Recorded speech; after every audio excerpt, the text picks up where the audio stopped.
الحمد للہ رب العالمین۔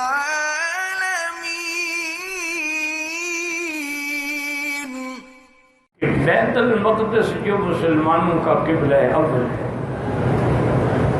اور بیت المقدس کا وہ مکان ہے جہاں سے میرے آقا رحمت دو جہاں کو معراج پہ بھیجا گیا۔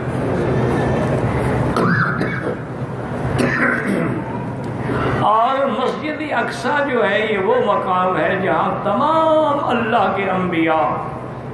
حضرت آدم علیہ السلام سے لے کر عیسیٰ علیہ السلام تک جنہوں نے حضور صلی اللہ علیہ وسلم کے پیچھے نماز پڑھی، آپ کی اقتداء کی اور حضور امام الانبیاء والمرسلین بنے، اس مقام پر بڑے بڑے ابتلا ہے۔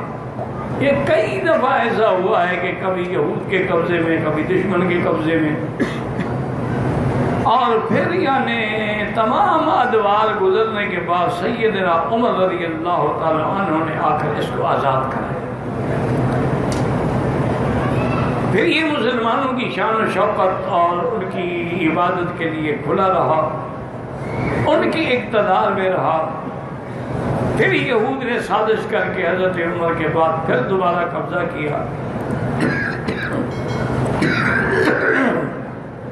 پھر اللہ نے صلاح الدین ایوبی کو بھیجا، انہوں نے آ کے الحمدللہ یہود بہبود کو مار مار کے وہاں سے بھگایا اور قبلہ اول کو آزادی دی۔ آج اسی قبلہ اول کے خلاف سازشیں ہو رہی ہیں، یہود کا اور تمام کفار کا گٹھ جوڑ ہو رہا ہے، مسلمانوں سے اس کی عظمت کا اور اس کے قبضے کا اور اس کی شان کا چھین لینا جو ہے یہ اس وقت واقعہ ہو چکا ہے۔ لہذا ہم عاجز ہیں،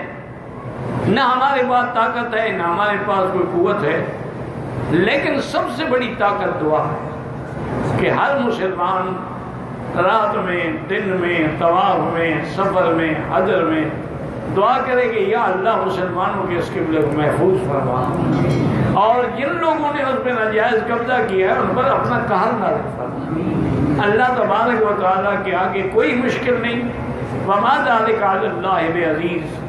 اور یہ بھی ہو سکتا ہے، یاد رکھو کہ بظاہر یہ شر ہے، لیکن اسی سے اللہ خیر برآمد کر دے کہ عالم اسلام اکٹھا ہو جائے،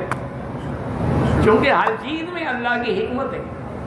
اب دیکھیں حضور پاک نے جب ہجرت کی، گھر چھوڑا، وطن چھوڑا، سرکار دو جہاں رو رہے ہیں، حضور پاک فرما رہے ہیں کہ کعبہ تو ساری دنیا میں اللہ کی سب سے بہتر زمین ہے، اگر میری قوم مجھے نہ نکالتی میں تجھے چھوڑ کے کبھی نہ جاتا۔ غار میں سفر کر رہے ہیں، غاروں میں قیام کر رہے ہیں، خفیہ راستے سے جا رہے ہیں، اور ساتھ کوئی بھی نہیں ماں سوا ابو بکر صدیق کے اور ایک غلام کے اور ایک راستہ دکھانے والے کے۔ اب بظاہر دیکھیں کیسے حالات ہیں، لیکن ہجرت کے بعد اللہ نے وہ عزت دی، وہ رفعت دی، وہ مقام دیا کہ دنیا حیران رہ گئی، ساری دنیا میں اسلام پھیلا۔ تو اس لیے ہر چیز کے اندر اللہ کی حکمت ہے، کبھی ایسا بھی ہوتا ہے اور کبھی ایسا بھی ہوتا ہے، لیکن ہمیں اللہ پر یقین بھی ہو اور ہر حال میں اللہ سے دعا بھی مانگے کہ اللہ تعالیٰ یہ ایک عظیم مسلمانوں کا مقام ہے، اس کو یہودیوں کے ناپاک قدموں سے محفوظ فرما۔